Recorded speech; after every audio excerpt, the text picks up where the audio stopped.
सब इस आग पे रहते हैं, लेकिन हम में से कितने जन आग के बारे में पूरी चीज़ जानते हैं, या फिर आग से रिलेटेड कोई हिस्टोरिकल फैक्ट या फिर कोई चीज़ के बारे में अच्छे से जानते हैं। किसी को अंदाज़ा है, किसी को पता है, पर हम जितने भी नॉलेज गेन करें ये सब हमारे लिए कम ही है, क्योंकि हमारे इस प्लैनेट में ऐसी बहुत सी चीज़ें मौजूद हैं जिनके बारे में हमको क्या रिसर्चर्स को भी पक्का आइडिया नहीं है, पक्का नॉलेज नहीं है कि आखिर ये चीज़ होता क्यों है और कैसे है। तो आज मैं आपके लिए एक वीडियो लेके आया हूँ जो है 5 mysterious unsolved facts of pyramid.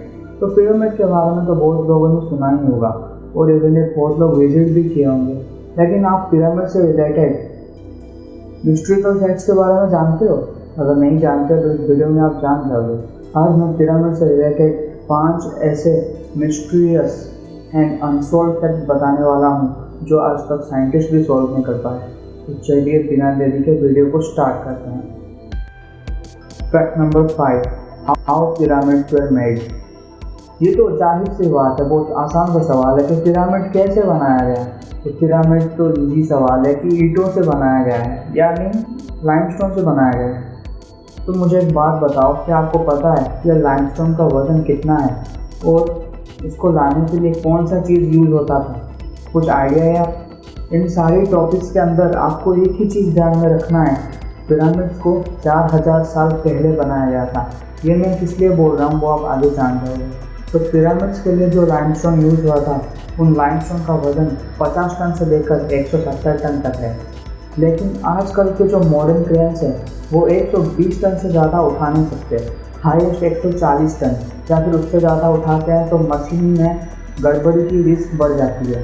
लेकिन मुझे एक बात बोलो कि 4000 साल पहले आखिर ऐसा कौन सा टेक्नोलॉजी था, ऐसी कौन सी मशीनें थी जिसके थ्रू इजिप्शियन लोग 100 किलोमीटर दूर से इन लाइमस्टोन को लाते थे, और वो भी उन लाइमस्टोन्स को जिनका वज़न 10 हाथी के बराबर है, मतलब 170 टन।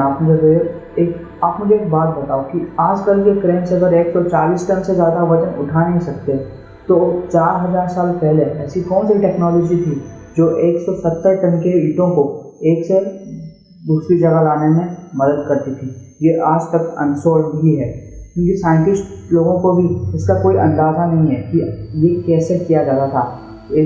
मतलब आखिर इजिप्शियन लोगों के पास ऐसी कौन सी टेक्नोलॉजी थी, ऐसी कौन सा मेथड था जिससे वो यूज़ करके एक जगह से दूसरी जगह ईंटों को ले जाते थे। और आप ये बात सुन के भी हैरान हो जाओगे कि ये ईंटों को 10 या 20 किलोमीटर दूर से नहीं, 50 से 100 किलोमीटर दूर से लाया जाता था। मतलब बहुत ही हैरान कर देने वाली बात है। Fact number 4, why pyramids were made. ये भी एक आसान सा सवाल है, किसी को पूछोगे वो बोल देगा शायद पिरामिड्स को अपने गॉड्स को पूजा करने के लिए बनाए होंगे। मतलब जैसे कि हम लोगों का टेम्पल्स होता है, मस्जिद होता है, चर्च होता है, तो वैसे इजिप्शियन लोगों ने इसे बनाया होगा, या फिर उसमें मम्मीज रखने के लिए बनाए होंगे। लेकिन मैं आपको एक बात बता दूं कि आज तक जितने भी ताबूत मिले हैं, जितने भी कॉफिन्स मिले हैं, उसके अंदर एक भी मम्मीज नहीं है। आखिर मम्मीज गई कहाँ? तो रिसर्चर्स का ये कहना है कि राजा और रानी के मम्मीज हैं, वो उसे एक सीक्रेट चैम्बर में रखा गया है, एक सीक्रेट कमरा है जहाँ पर उसका कवर को रखा गया है और वहाँ तक कोई जा नहीं सकता। अगर कोई जाने की कोशिश करता है तो हो सकता है उसकी डेथ हो सकती है या फिर कुछ और ही हो सकता है। तो आज तक उस चैम्बर को साइंटिस्ट ने डिस्कवर नहीं किया है। और एंशिएंट लोगों का ये मानना है कि अगर उनके कब्र को हाथ लगाया जाए या डिस्टर्ब किया जाए तो वो जाग जाते हैं, उनका श्राप आ जाता है और बहुत से प्रॉब्लम हो सकते हैं। Fact number 3, natural AC inside pyramid.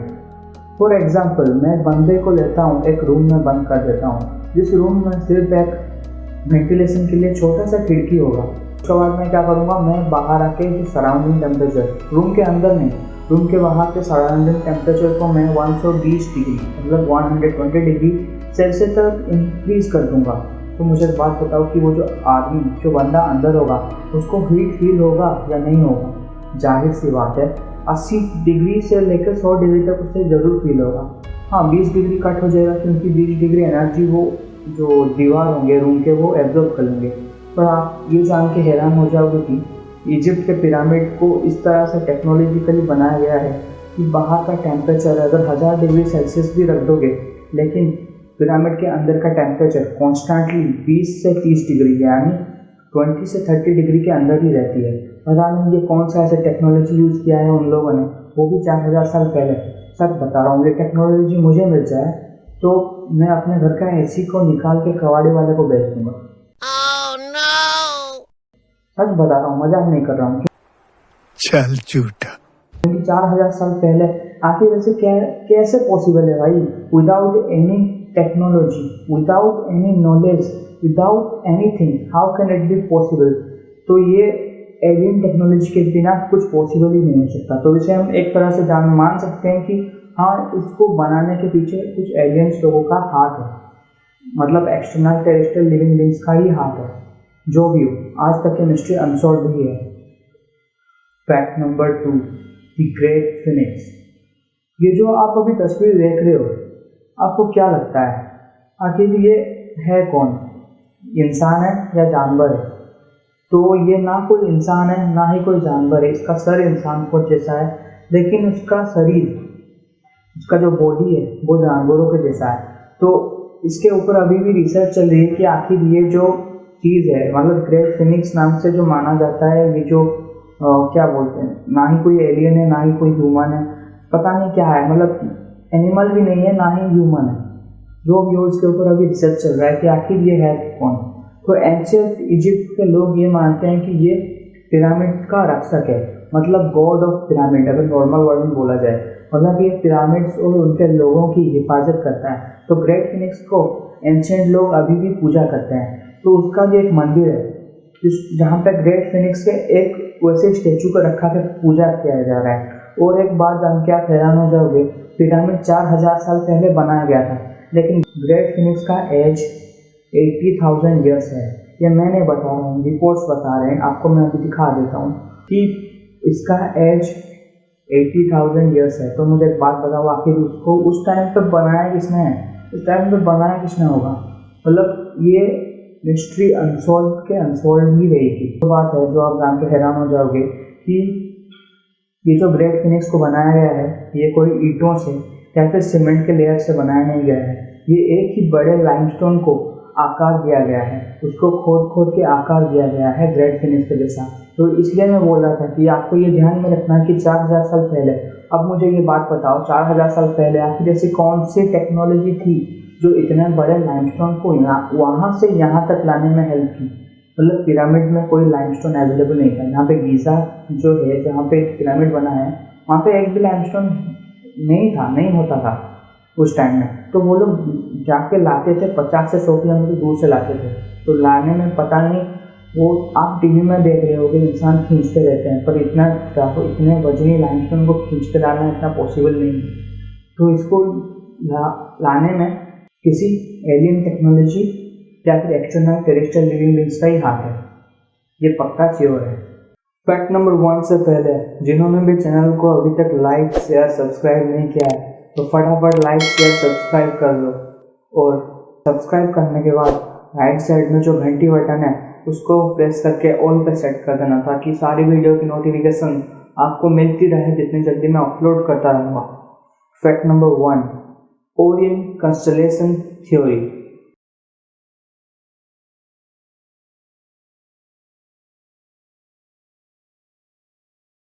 ये सबसे अमेजिंग और मिस्टीरियस से भरा हुआ फैक्ट है पिरामिड के बारे में।